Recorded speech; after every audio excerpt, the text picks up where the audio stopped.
రఘురామకృష్ణరాజు గారు ఎంత పెద్ద మనిషి అంటే జవహర్లాల్ నెహ్రూ గారు, రాజీవ్ గాంధీ గారు, ఇందిరాగాంధీ గారు వాళ్ళ ఇంటికి వచ్చేవారు. రఘురామకృష్ణరాజు గారు ఆయనకి ఈరోజు గౌరవం ఏంటి? Assembly speaker. That is Chandrababu Naidu, that is Pawan Kalyan garu. నేను వాళ్ళ పార్టీ కాదు, ఒక మనిషికి ఇవ్వాల్సిన గౌరవం ఇవ్వాలి. రఘురామకృష్ణరాజు గారు వైఎస్ఆర్సీపీకి రివర్స్ అవడానికి కారణం ఏంటి తెలుసా? 2 మెయిన్ పార్ట్స్. ఒకటి, అపాయింట్మెంట్ అడిగారు, అది కూడా దేని గురించి?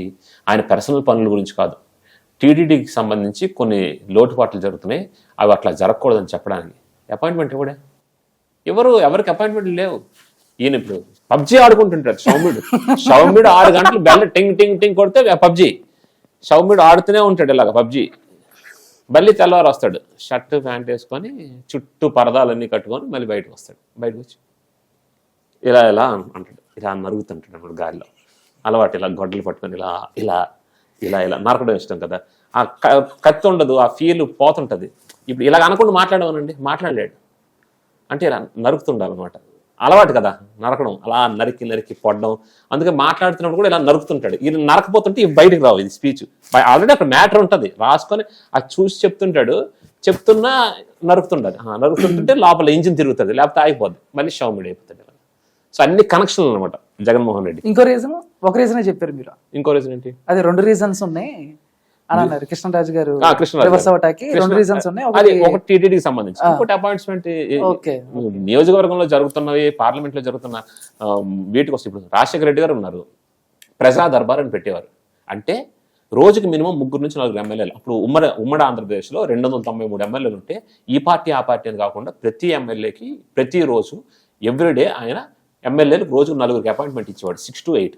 వాళ్ళు వచ్చి వాళ్ళ నియోజకవర్గాల కష్టాలు చెప్తే వెంటనే దగ్గరుండి కలెక్టర్ ఫోన్ చేసి, కన్సర్న్ అఫీషియల్స్ ఫోన్ చేసి సాల్వ్ చేసేవాడు. మనోడు ఇప్పుడు క్యాబినెట్ మినిస్టర్స్ ఉన్నారా? మీరు ఈ సిద్ధం సభలు, బయట సభలు, గవర్నమెంట్ ఓపెనింగ్ చూసినప్పుడు ఈయన ఇక్కడ కూర్చుంటాడు కదా, 2 సోఫాలు వేసుకొని ఇలాగ దొంగపిల్లిలా కూర్చుంటాడు. ఇలా దొంగపిల్లిలా కూర్చున్నప్పుడు ఆ పక్కన మినిస్టర్లు ఉంటారు. ముందున్న జనాలు ఏమనుకుంటారు? అయ్యో జగన్మోహన్ రెడ్డి గారు చాలా క్లోజు, ఈయన మాస్ లీడరు. అంటే అసెంబ్లీకి రావట్లేదు, భయం అని నాకు తెలీదు, మాస్ లీడరు అని అనుకుంటుంటారు. వీళ్ళు క్లోజ్ ఏమనుకుంటారు. పాపం వాళ్ళకి కూడా తెలుసు ఈ మూర్ఖుడు అపాయింట్మెంట్లు ఇవ్వడని. ఎవరికి అపాయింట్మెంట్లు ఇవ్వడు, ఉత్తిగే. అంటే అపాయింట్మెంట్ ఇస్తే నేను తక్కువ అయిపోతాను కావాలన్నప్పుడు అది అలాగే క్రియేట్ చేసి బయట నుంచి ఇట్లా దండం పడుతుంది. దూరం నుంచి ఎవరి దగ్గర ఏ ఫైల్స్ తీసుకోవడం, కష్టాలు తెలుసుకోవడం, నియోజకవర్గ పనులు చూసుకోవడం, ఇవే చూసుకోవడం. అలా రఘురామకృష్ణరాజు గారిని ఎప్పుడైతే ఇచ్చేస్తారో, నేను నిన్ను కేర్ చేయడం ఏంటి, నేను నా జనాల కష్టాల గురించి మాట్లాడతాను, నువ్వేం ముఖ్యమంత్రివి, నువ్వేం నాయకుడు అని ఆయన పబ్లిక్గా ఏదో ప్రెస్ మీట్ ఇచ్చాడు. అక్కడ నుంచి దూరం పెట్టడం మొదలుపెట్టాడు. ఒక మెంబర్ ఆఫ్ పార్లమెంట్ని నువ్వు అరెస్ట్ చేయాలంటే there are rules. Supreme court permission ఉండాలి, రాష్ట్రపతి పర్మిషన్ ఉండాలి, లేదా పార్లమెంట్ అఫైర్స్ ఇన్ఛార్జ్ పర్మిషన్ ఉండాలి.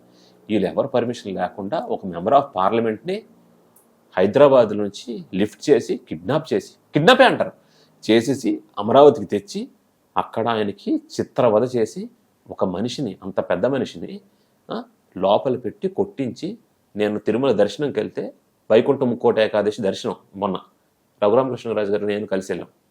నేను అనుకోకుండా కలిసాం. ఆయన చెప్తున్నారు, అంత గట్టి కొట్టారు క్రాంతి అని చెప్పి ఆయన నాతో షేర్ చేసుకున్నారు. ఆయన చిత్రవధ చేసి ఆ పాపం ఎక్కడికి పోద్ది? రఘురామకృష్ణరాజు ఏం పాపం చేశారు? జనాల కష్టాల గురించి మాట్లాడతామని వెళ్తే అపాయింట్మెంట్ ఇవ్వనందుకు పాపం చేశారా? టీటీడీలో ఏవో అవకతవకలు జరుగుతున్నాయని చెప్పడానికి వెళ్తే అపాయింట్మెంట్ ఇవ్వలేదు. దాని గురించి ఆయన రివర్స్ అయితే ఆయన అలా కొట్టించి రాక్షసానందం. ఆయన కొడుతుంటే ఈయన ఇక్కడ ఎల్ఈడిలో అక్కడ కొడితే ఆయన అమ్మా అంటే సౌమ్యుడికి వెంటనే ఆనందం వస్తుంది. సౌమ్యుడు ఆడ కొట్టండి అన్న ఏడు కొట్టండి అన్న. సౌమ్యుడు కదా, సౌమ్యుడికి ఇష్టం ఇవన్నీ. ఆ రాక్షసానందం పొందుతూ ఆయన హాని చేశారు. సో ఈరోజు పాపం పండి ఏమైంది, సౌమ్యుడు మళ్ళీ కూర్చొని పబ్జీ ఆడుకుంటున్నాడు. మళ్ళీ నాకు డౌట్ అన్న, నిజంగా ఆడతారా లేదా మీరు? పబ్జీ బ్రాండ్ అంబాసిడర్ సరదాగా ఆడతారు, పబ్జీ ఆడతాడు. ఎప్పుడైనా కలిసారా, చూసారా? దమ్ముంటే కళ్యాణ్ గారిని, చంద్రబాబు నాయుడు గారిని ఆరమనండి, అయ్యో అందులో ఓడించేస్తారు. మొత్తం అందులో కూడా చంపుకోవాలి కదా, పేల్చుకోవాలి. పబ్జీ ఎందుకు ఆడతాడు మీకు ఇది చెప్పలేదు కదా, అది కూడా చంపుకోవడానికి సంబంధించిందే కదా. వివేకానంద రెడ్డి గారు చచ్చిపోయారు కదా, చంపడానికి ఎవరు లేడు. చేతులు ఆగవు, స్పీచ్ల్లో నరుగుతుంటాడు. ఇక్కడ పబ్జీలో ఏంటి, మళ్ళీ ఎవరినో చంపుతుంటారు. అక్కడ చంపే గేమ్ కదా, అందుకు ఇష్టం. మీరు మ్యారియో, కాంట్రా, లేకపోతే ఇది ఇటుకల్లో వస్తుంటాయి, ఆ గేమ్స్ ఆడు, అవి మూడు రావు. చచ్చిపోతుంటారు కదా, ఇష్టం. అమ్మ ఆడు చచ్చిపోయాడు, ఇవాళ నేను 1000 మందిని చంపాను భారతి, నా బంగారం అని అంటారు. అన్నాడు సౌమ్యుడు లెక్కది. దమ్ముంటే నేను నీరు ఛాలెంజ్ చేస్తున్నాను, కళ్యాణ్ గారు కానీ, లోకేష్ గారు కానీ, చంద్రబాబు నాయుడు గారు కానీ, దమ్ముంటే ఆడమనండి పబ్జి. జగన్మోహన్ రెడ్డి గారితో ఆడమనండి, ముగ్గురిని ఒకేసారి చంపేస్తాడు. కొన్ని లక్షల మందిని చంపాడు పబ్జిలో సౌమ్యుడు. నిజమండి. కర్మగారు 10 ఏళ్ళ తర్వాత నువ్వు అసెంబ్లీకి వెళ్తే పరిస్థితి ఏంటన్నా? జగన్మోహన్ రెడ్డి గారు ఉండాలని కోరుకుంటున్నాను. ఆయన పక్కనే కూర్చుంటా, ఆయన పార్టీకి కూడా వెళ్ళొచ్చు. చెప్పలేం అంటే ఆ మూడు బట్టి, అప్పుడు నా మూడు బట్టి చెప్పలేం. అప్పుడు ఇవన్నీ తీస్తారు బయటికి. ఏంటి ఇప్పుడు మీరు మాట్లాడి అన్ని తీస్తారు తీయని, హ్యాపీగా తీయని.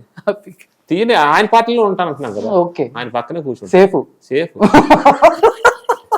నేను సౌమ్యుడిని అయిపోతాను అప్పుడు. పబ్జి ఇద్దరం, నువ్వా నేనా. నేను ఓడిపోతే అక్కడ కొట్టేస్తాను నేను ఇంకా నా శ్రీకాకుళం, మీది రాయలసీమ అయితే నా శ్రీకాకుళం. సో నీ పౌరుషం, నీ తెగింపు నీకుంటే నా బలం, నా పౌరుషం నాకు ఉంటుంది.